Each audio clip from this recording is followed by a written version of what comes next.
महाप्रभु श्री हरिवंश चंद्र जी का आंतरिक हृदय श्री सेवक जी के हृदय में प्रकट हुआ। तो सेवक जी के हृदय से श्री सेवक वाणी प्रकट हुई, जो महाप्रभु का हार्द है। पूर्व में प्रसंग चल रहा था, महाप्रभु के प्रकट होने तक की चर्चा हुई। बहुत संक्षेप में वर्णन किया सेवक जी ने, क्योंकि यहाँ के महापुरुष प्रिया प्रीतम की नौ रूप माधुरी, नव लीला, नवीन नवीन भाव भंगिया, इन्हीं में डूब जाते हैं। जहां हरिवंश शरण हुआ तो नौ किशोर की रूप माधुरी में डूब गए। इसीलिए किसी भी महापुरुष ने प्रारंभ से अंतर ध्यान तक विस्तृत चरित्र की रचना नहीं की, क्योंकि महाप्रभु का प्रभाव ही यह है, जे ही जुड़ा ते ही नवल किशोर में वो उन्मत्त हो गया। सेवक जी वर्णन कर रहे हैं। पीछे आपने सुना कि प्रकट होते ऐसी महिमा प्रकट हुई कि सूखे वृक्षों में भी नवीन पल्लव जागृत हो गए, सूखे सरोवरों में निर्मल मृदु जल आ गया। अर्थात जो शुष्क हृदय के जन थे उनके हृदय में भी प्रेम अंकुरित हो गया। जो एकदम शुष्क हृदय थे, नास्तिक थे, उनके हृदय में भी भगवत आस्तिकता रूपी मृदुजल प्रकट हो गया। अब प्रभु के बाल विनोद का वर्णन करते हैं। बाल विनोद न बरनत बनहि, अपनो सो उपदेशत मनहि। बाल विनोद बरनत बनहि,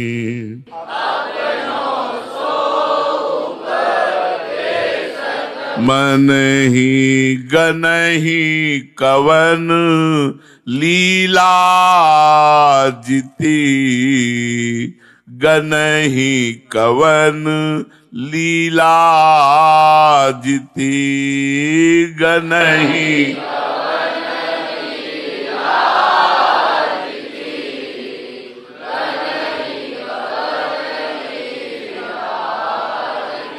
अब महाप्रभु के बाल विनोद की तरफ दृष्टि गई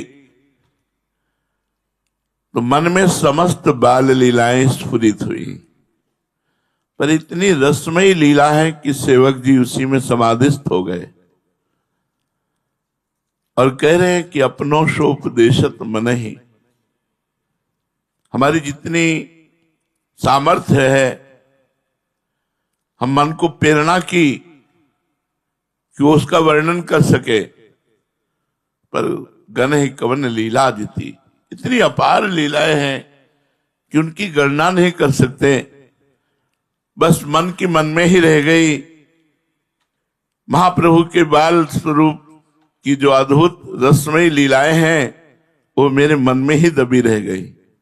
मन की सामर्थ्य नहीं कि उनका वर्णन कर सके। यद्यपि मैंने जो हृदय में आया, मन को बहुत प्रेरणा करी, मन को उपदेश दिया कि वो इन लीलाओं को प्रकाशित करे, लेकिन सामर्थ्य के बाहर की बात है।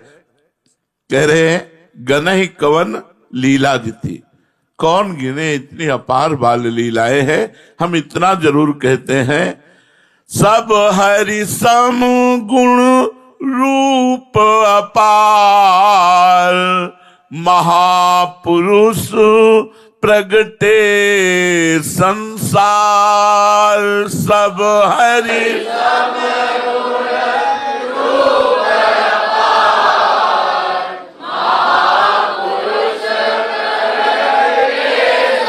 सार, मार विमोहन तन धर्यो।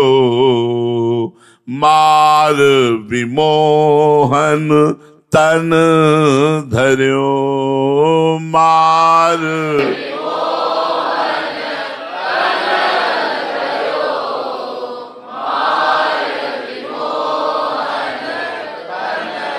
जैसी हरि की बाल लीला वैसी ही हरिवंश की बाल लीला। हरि के समान ही गुण, हरि के समान ही लीलाएं, हरि के समान ही रूप। हरि के समान रूप, हरि का तो रूप श्याम रंग है, ये तो गौर वर्ण के हैं। हरि का रूप ऐसा है कि जो देखे वो लुभायमान हो जाए, तो हरिवंश का रूप ऐसा है जो देखे वो लुभायमान हो जाए। इस रूप से तुलना की। वस्तुतः हरिवंश कनक वर्ण गोरे हैं और हरि श्याम वर्ण सलोने हैं। तो हरि सम गुण रूप अपार, अपार गुण, अपार रूप, अपार बाल विनोद जो वर्णन करने में नहीं आता। हम इतना आपसे जरूर कहते कि महापुरुष प्रगटे संसार। ये महापुरुष कौन है? स्वयं श्री भगवान है। ध्येयम सदा परिभवग्नम अभीष्ट दोहम तीर्थास्पदम श्री विरंचनुतम शरण्यम वृत्यार्तिहम प्रणत पाल भवाब्दिपूतम वंदे महापुरुष ते चरणारविंदम। महापुरुष किसको कहा गया? भगवान श्री कृष्ण को कहा गया। स्वयं भगवान श्री कृष्ण ही प्रकट है, स्वयं हरि ही हरिवंश के रूप में प्रकट है। और ऐसा रूप है मार विमोहन तन धर्यो, स्वयं कामदेव देख करके विमोहित हो जाए।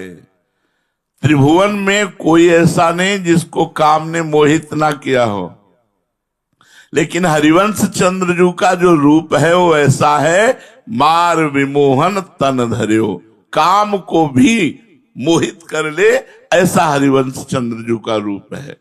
छिन्न नत्र पित शुभ दर्शन आस, दुलरावत बोलत मृदुहास।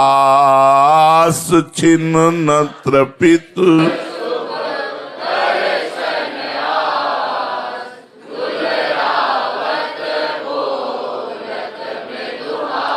व्यास मिश्र को लाड़ी लो, व्यास मिश्र को लाड़ी लो, व्यास मिश्र को लाड़ी लो, व्यास मिश्र को लाड़ी लो।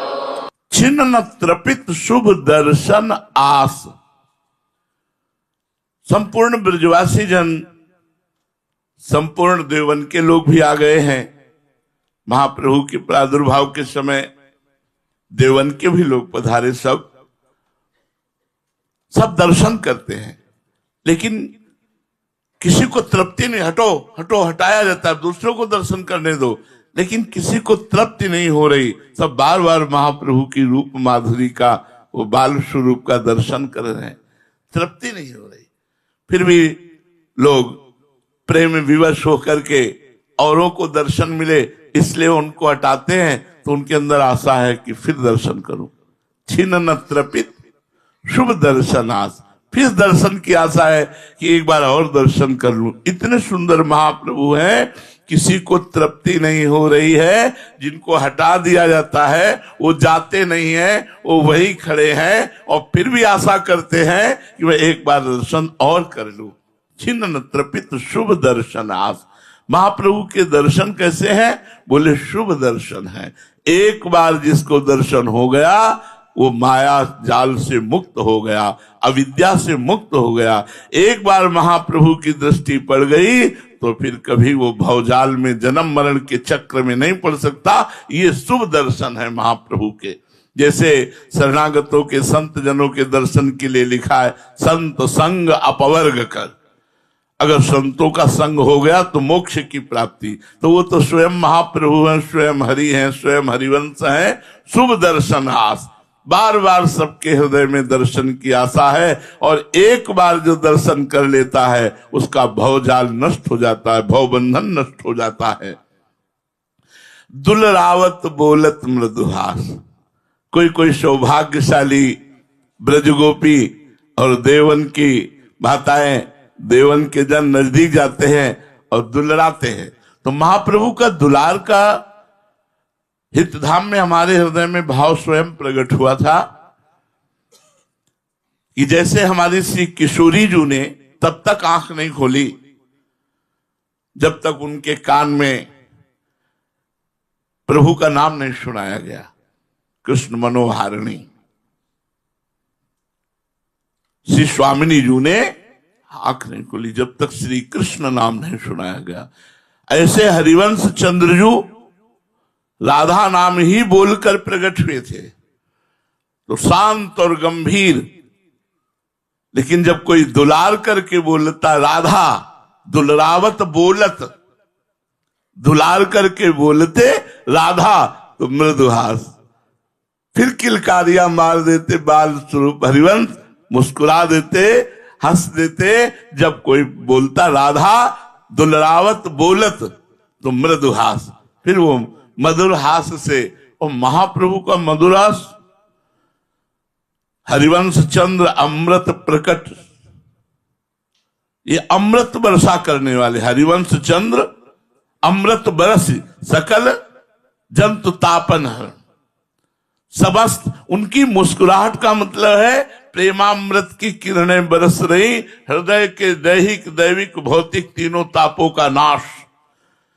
अब वहां सबको पता हो गया कि बालक मुस्कुराता है, बालक किलकारियां मारता है राधा नाम से, तो पूरे वाद ग्राम में राधा नाम की गूंज मची रहती। जो आता वो राधा राधा राधा राधा, हरिवंश महाप्रभु किलकारियां मारते।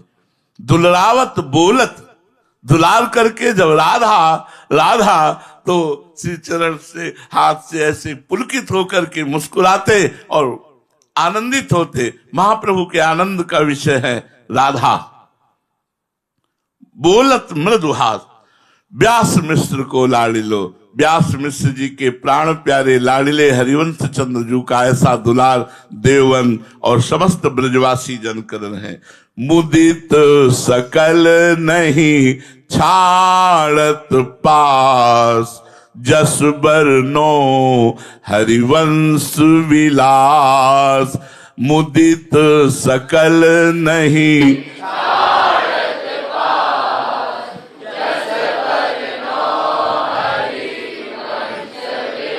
श्री हरिवंश ही गाई हो, जय जय श्री हरिवंश ही गाई हो। श्री हरिवंश ही गाई हो, जय जय श्री हरिवंश ही गाई हो। महाप्रभु कि मुदित मुद्रा देखकर, प्रसन्न मुद्रा देखकर और राधा नाम की गूंज सुन करके वहां कोई हटना नहीं चाहता, अपार भीड़ लगी रहती हर समय। मुदित सकल नहीं छाड़त पास, महाप्रभु मुदित कब होते हैं?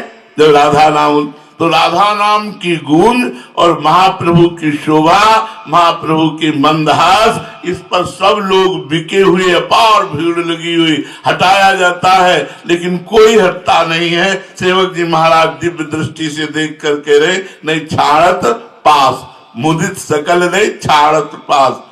ऐसे श्री हरिवंश चंद्रजू के जस का मैं वर्णन कर रहा हूं। जस वर्णो हरिवंश विलास, जस वर्णन कर रहा हूं हरिवंश के विलास का, और ये प्रण कर रहा हूं कि श्री हरिवंश ही गाई हो। अब उपदेश भक्ति को कहो, जैसी विधि जाके चित रहो। अब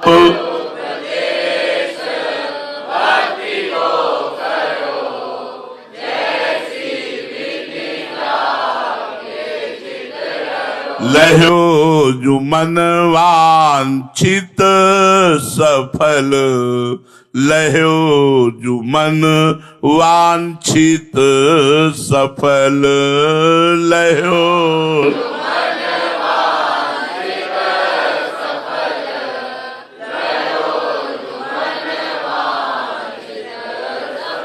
महाप्रभु की बाल एक छंद में प्राकट्य लीला का वर्णन किया, एक छंद में बाल लीला का वर्णन किया, अब नवकिशोर लीला का वर्णन करते हैं कि महाप्रभु जब नवकिशोर अवस्था के हुए तो वो भक्ति का उपदेश करते। आचार्य है ना अपने जनों को और जो आए हुए जन हैं, लेकिन महाप्रभु की भक्ति के उपदेश की शैली बड़ी सरस थी।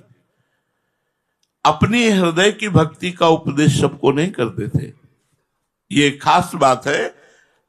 जैसी विधि जाके चित रहे हो, जैसी आने वाले के हृदय में भावना थी उसी भावना के अनुसार महाप्रभु उपदेश करते थे। अपने हृदय की भक्ति नहीं, वो तो आगे करेंगे। अब उपदेश भक्ति को कहो। अब भक्ति का उपदेश करने लगे महाप्रभु। कैसा उपदेश करते? बोले जैसी विधि जाके चित रहो। कोई बाल उपासक है, कोई सख्य उपासक है, कोई जो जैसी भाव की उपासना लेकर आता है, महाप्रभु उसी उपासना को उसके हृदय में पुष्ट कर देते हैं। ये महाप्रभु की शैली जो लोग नहीं जानते हैं और अनन्यता को दूसरे रूप में लेते हैं, वो समझ नहीं पा रहे। सेवक वाणी को अगर समझ जाए तो अनन्यता समझ में आ जाए। पीछे हमने वर्णन किया सेवक जी ने, सब अवतार भक्ति विस्तरी। महाप्रभु किसे नहीं, सब अवतार भक्ति विस्तरी। कब? अपने अवतार लेने के पहले। कैसे? सब आचार्यों के रूप में अवतार। अब उपदेश नवकिशोर अवस्था में तो कह रहे जैसी विधि जाके चित रहो। जिसके हृदय में जैसी भक्ति की भावना थी, महाप्रभु ने ठीक वैसा ही उपदेश करके लहो जो मनवांछित सफल, सबकी मनोकामनाएं पूर्ण की, सबको आनंद मगन कर दिया। जो जिस भाव की भक्ति में था उसको उसी भाव की भक्ति में पुष्ट कर दिया। सब हरि भक्ति कही समुझाई, जैसी जैसी जाई सुहाई। सब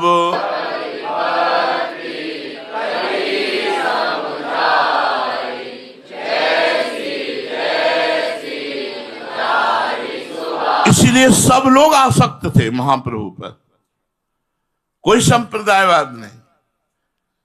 महाप्रभु सब हरि भक्ति कही समुझाए। सब हरि भक्ति शब्द लिखा है, सब हरि भक्ति। जो भक्ति के शांत, दास्य, वात्सल्य और सख्य और कांता भाव, जो जिस भाव वाला था, सबकी भक्ति का महाप्रभु ने नवकिशोर अवस्था में उपदेश किया। जैसी जैसी जाय सुहाई। हमें तो ये अच्छा लगता है, तो महाप्रभु सर्वज्ञ वही उपदेश करते हैं जिससे उसकी उसी की भावना को पुष्ट करके उसी के भाव में इष्ट का जो संबंध है वो और पुष्ट हो जाए। अरे फिर क्या कहना, सब नाच पड़ते महाप्रभु के उपदेश से कि जैसा हम चाहते थे वैसा ही हमें उपदेश मिला। तो आई सकल चरणन भजे। सब महाप्रभु को गुरु रूप से स्वीकार किए, चाहे वो जिस भाव वाला हो। सब महाप्रभु के चरणों की वंदना करके सब महाप्रभु के अधीन हो गए, क्योंकि जैसी चित्त में जिसके जैसी जैसी भक्ति सुहा रही थी, भाव में ही थी, वैसे ही हरिवंश महाप्रभु ने पुष्ट किया। साधन सकल कहे अविरुद्ध, वेद पुराण सुआगम शुद्ध। साधन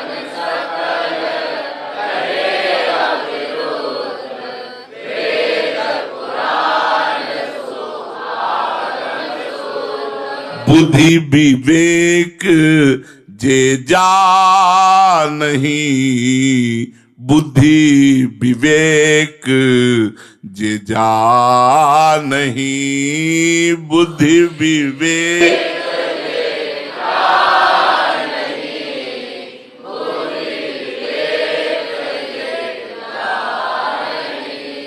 साधन सकल कहे अविरुद्ध। ऐसा नहीं कि मनमानी महाप्रभु ने वर्णन किया हो। अविरुद्ध माने विरोध रहित। जो शास्त्र और पुराण और वेद कहते हैं उसी के अनुसार शास्त्र प्रमाणित भक्ति का उपदेश किया, अविरुद्ध। ऐसा नहीं कि जैसी जैसी जाय सुहाय में मनगढ़ंत उपदेश कर दिया। सेवक जी कह रहे ऐसा नहीं है। साधन सकल कहे अविरुद्ध। जितनी भी साधन भक्ति का वर्णन किया, जितनी भी साधनाओं का वर्णन किया, वो वेद प्रतिपादित शास्त्र प्रमाणित वर्णन किया। वेद पुराण सु आगम शुद्ध, जो आगमों में, पुराणों में, वेदों में वर्णित साधन है, उसी को महाप्रभु ने सबको उपदेश किया। शास्त्र के अविरुद्ध उपदेश किया, कहीं एक भी शब्द मनमानी उपदेश नहीं किया। इसलिए सब लोग निहाल हो गए। बुद्धि विवेक जे जानहि, जो विवेक के द्वारा जाना जाता है, जो बुद्धि के द्वारा जाना जाता है शास्त्र का परम तत्व, महाप्रभु ने सबको उसका उपदेश किया, जिसमें सबकी बुद्धि का प्रवेश हुआ, सबके अंदर विवेक का जागृत हुआ। तस्मात् शास्त्रम प्रमाणम ते कार्याकार्यो व्यवस्थितो समुझ्यो शबन सुभक्ति उजास जस बरनो हरिवंश विलास। समुझ्यो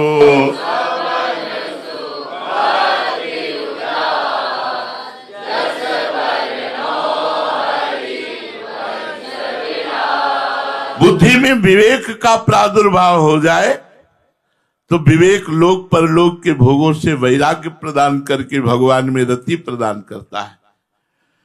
तो सबकी समझ में भक्ति का प्रकाश हो गया। उजास माने प्रकाश। सबकी समझ में भक्ति प्रकाशित हो गई, सबकी बुद्धि में विवेक जागृत हो गया। क्यों? बिन सत्संग विवेक ना हुई। फिर अवतारी महापुरुष से सत्संग किया तो सबकी बुद्धि में विवेक जागृत हुआ।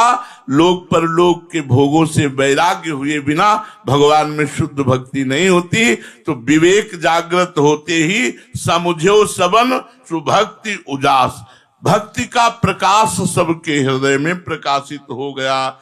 सबके हृदय में भक्ति का क्या स्वरूप है, ये महाप्रभु के उपदेश से प्रकाशित हुआ। कह रहे ऐसे मैं श्री हरिवंश के जस का विलास वर्णन करता हूं और श्री हरिवंश का ही गान करूंगा। महाप्रभु का ऐसा उपदेश कि सबकी बुद्धि में विवेक जागृत हुआ, विवेक से लोक परलोक के भोगों का वैराग्य हुआ, लोक परलोक के भोगों से वैराग्य होते ही भक्ति का मर्म सबके हृदय में आ गया।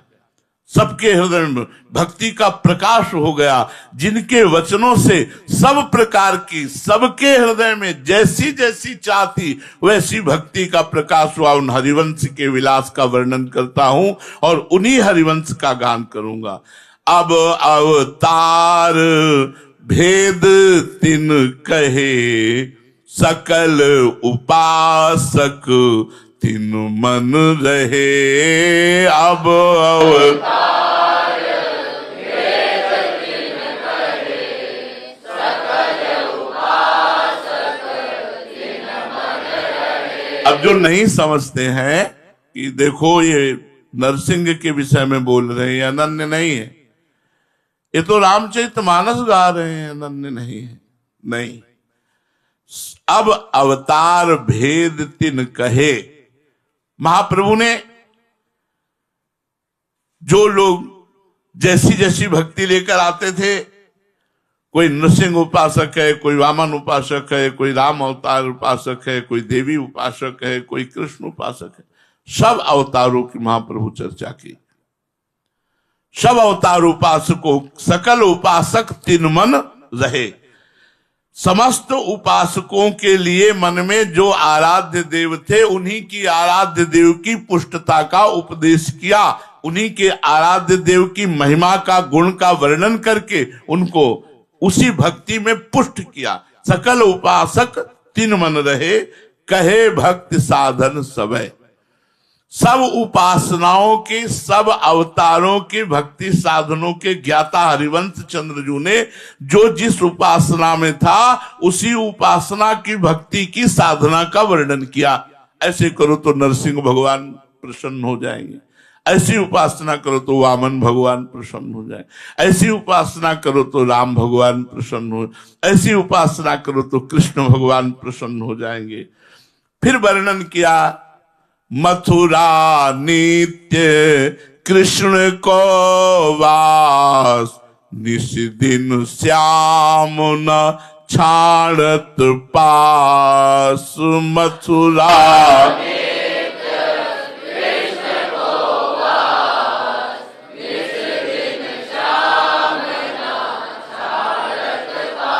तासु सकल लीला कही, तासु सकल लीला कही, तासु सकल लीला कही, तासु सकल लीला। फिर महाप्रभु ने वर्णन किया मधुपुरी का, बहुत परम पवित्र स्थान, भगवान का जन्म स्थान तो है ही, वैसे भी शास्त्रों में वर्णन आया है कि भगवान श्री हरि श्याम सुंदर निरंतर मथुरा में वास करते हैं। श्री हरि की निरंतर उपस्थिति मथुरा में मानी गई। वही महाप्रभु ने वर्णन किया, मथुरा नित्य कृष्ण को वास, नित्य निरंतर भगवान श्री हरि मथुरा में वास करते हैं, कभी एक क्षण के लिए मथुरापुरी को नहीं छोड़ते हैं। निस दिन श्याम न छाड़त पास, रात दिन भगवान श्री हरि मथुरा में रहते। मथुरा में नित्य हरि का सानिध्य माना गया है। शास्त्रों में बहुत परम पवित्र पुरी मथुरापुरी है। तासु सकल लीला कही, मथुरापुरी में भगवान ने जो जो लीलाएं की, उन सब लीलाओं का वर्णन जो भागवत में है, महाप्रभु ने उनका वर्णन किया। कही सबन की एक रीति, श्रवण कथन सुमिरन परतीति।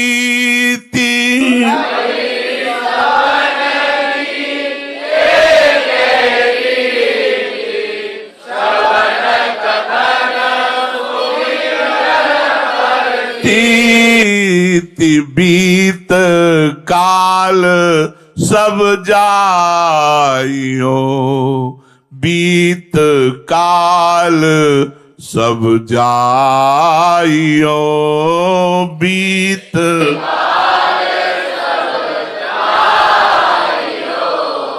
बीत काल सब जाइयो। अब सब भक्तों से महाप्रभु ने उपदेश किया कि सब प्रकार के अवतार की और सब भावों की सिद्धि इन 4 शब्दों से है। अगर ये 4 शब्द हैं तो संपूर्ण अवतार की, कोई भी किसी भी अवतार की उपासना करता हो, कोई किसी भाव की उपासना करता हो, वो सिद्ध पुरुष हो जाएगा। ये 4 शब्द जीवन में होने चाहिए, श्रवण, कथन, सुमिरन, परतीति। अपने इष्ट पर विश्वास, परतीत माने विश्वास, बट विश्वास अचल निज धर्मा। विश्वास को बरगद के पेड़ की उपमा दी गई। बरगद का पेड़ जानते हो, अगर एक डाल सड़ने वाली है तो दूसरी जड़ पकड़ लेती है, वो कभी नष्ट नहीं हो सकती। अगर एक बात में कोई संशय हो, तुरंत दूसरी बात पकड़कर हमें इष्ट पर विश्वास कर लेना है। मम विश्वास, दृढ़ विश्वास, भरोसा, दृढ़ विश्वास, भरोसा। अगर अपने इष्ट पर विश्वास नहीं है तो फिर शरणागति नहीं। पहली बात इष्ट पर विश्वास, और ये होता कब है, इसके पहले वर्णन किया, श्रवण। खूब भगवत चर्चा सुनो, खूब चर्चा है। अब देखो मतलब चर्चा की बाढ़ है, खूब खाओ पियो और बैठे रहो, सुनते रहो। श्रवण, इससे श्रवण दोष नष्ट हो जाता है। हमारे श्रवणों में प्रपंच सुनते सुनते श्रवणेंद्रिय हमारी दूषित हो गई है। जिनके श्रवण समुद्र समाना, कथा तुम्हारी सुभग सर नाना।